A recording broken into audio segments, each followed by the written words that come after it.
Pois bem, vamos falar agora de um assunto que é necessário conhecer e que, aliado ao tratamento, é possível encontrar a via do bem viver. É o trauma psicológico, um tipo de dano emocional que é resultado de algum acontecimento. Conosco em nossos estúdios, a psicóloga Adriana Poteski, que está lançando o livro Vencendo os Traumas que Nos Prendem, que traz registros de histórias de quem lutou para se superar diante de fatos negativos. Seja bem-vinda, Adriana, muito obrigado por estar conosco. Quais as consequências de um trauma? As consequências de um trauma podem ser algo muito simples, que você carrega desde a infância e que vai se refletir, por exemplo, no casamento. Então, um fator simples da infância, como mágoas com seu pai, podem se refletir drasticamente depois no casamento. Tudo que tem mal resolvido na nossa infância vai afetar a nossa vida no presente. Quando um trauma é agudo, podem trazer consequências fisiológicas, depressões, que será necessário o uso de antidepressivos, síndrome do pânico, a pessoa não consegue mais sair de casa diante de um evento de trauma agudo. Então, as consequências variam muito de pessoa para pessoa, influenciando inclusive se a pessoa tem uma boa estrutura familiar, se ela tem uma personalidade mais fortalecida que vem desse ambiente familiar, ou pessoas que são muito frágeis no seu contexto histórico. Então, também isso vai diferenciar o posicionamento e as consequências de um trauma. Agora, sobre o tempo para superar um trauma, porque algumas pessoas restabelecem a vida normalmente 1 ou 2 semanas depois de uma situação adversa e outras demoram 2, 3, 4 anos ou mais. É que curioso isso, como é bonito as diferenças entre nós. E aí entra exatamente a questão do livre-arbítrio, como aquela pessoa viu a mesma situação. Eu posso ver a mesma situação como eu sou culpada daquilo, por isso meus pais brigaram, por isso que meus pais se separaram. Ou então um outro irmão pode entender que aquilo é um problema do casal e aquilo não tem a ver com ele. Então essas diferenças são claras de pessoa a pessoa, mas algumas coisas, quando é o trauma agudo, de transtorno de estresse pós-traumático, realmente a pessoa não consegue, porque há uma alteração fisiológica no cérebro. Então, visto em ressonâncias magnéticas, a gente vê alterações no cérebro, onde a parte emocional, que lembra do trauma, que lembra do cheiro, por exemplo, de um abusador, que lembra do som do gatilho da arma na cabeça, causa alterações que visivelmente bloqueiam áreas do nosso córtex pré-frontal.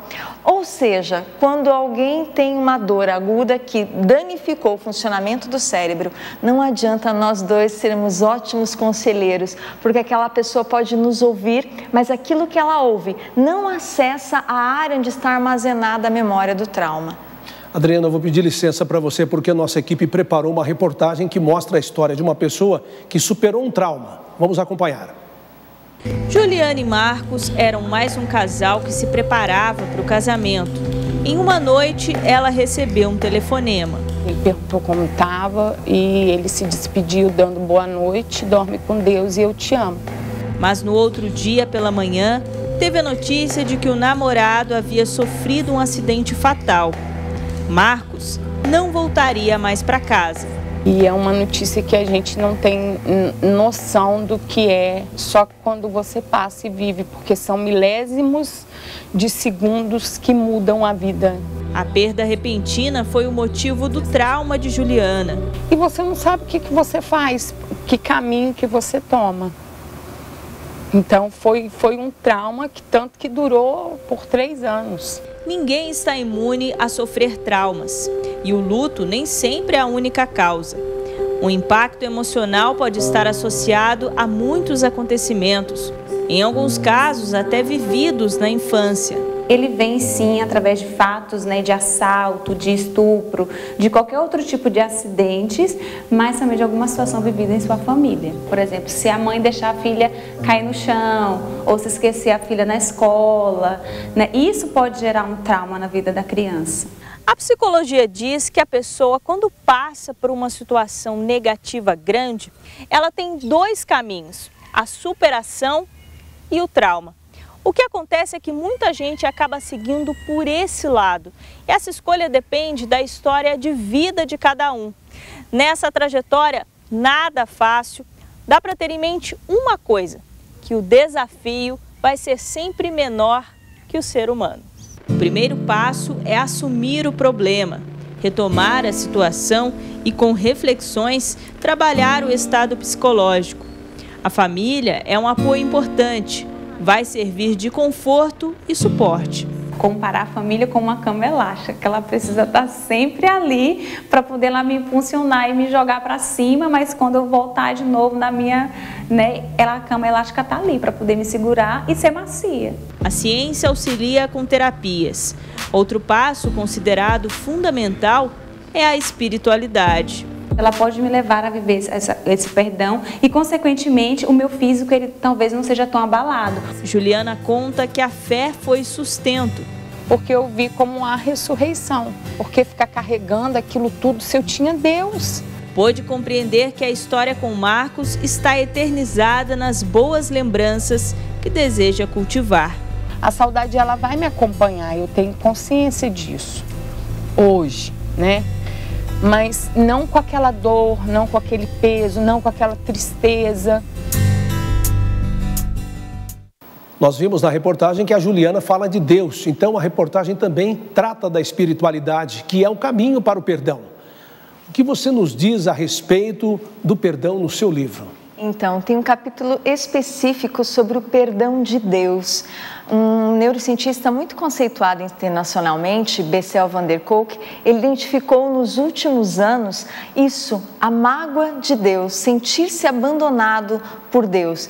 E a Juliana é uma menina de ouro ali, eu não percebi ela magoada com Deus, mas outras pessoas acabam sim tendo feridas que precisam ser superadas dentro de um consultório psicológico, tratando desse trauma agudo, para conseguir voltar a estar em oração, a buscar novamente a sua espiritualidade. Por isso que algumas pessoas não conseguem rezar, buscar a sua religiosidade quando muito feridas, porque elas também estão com mágoa de Deus. O que se pode fazer para que a morte não se torne um trauma? Nós precisamos entender primeiro o sentido da morte. Eu tive a honra de entrevistar Vilma Torres, ela já faleceu, mas ela a vida inteira estudou sobre a morte. E eu perguntei para ela numa ocasião, isso não te atrapalha na vida? E ela me disse o seguinte, quando mais eu entendo sobre a morte, mais eu aprendo a viver. Não é bonito isso? Então, sim, se eu consigo levar os meus filhos aos enterros, aos velórios, entendendo que aquilo faz parte da vida, eu posso evitar que os meus filhos se traumatizem com a morte. A morte está sendo muito escondida e não, ela precisa ser colocada de novo à vista dos nossos filhos, das famílias, porque ali, diante da morte, a gente pode parar para refletir sobre o nosso sentido de estar vivo e a gente para ver o quanto estamos amando ou não os nossos amados. Então, a morte é um momento de muito crescimento, se a gente parar para respeitá-la. Obrigado, Adriana, pela conversa, por estar aqui conosco. Adriana Poteschi é psicóloga e está lançando o livro Vencendo os Traumas que nos Prendem, pela editora Canção Nova. É com você.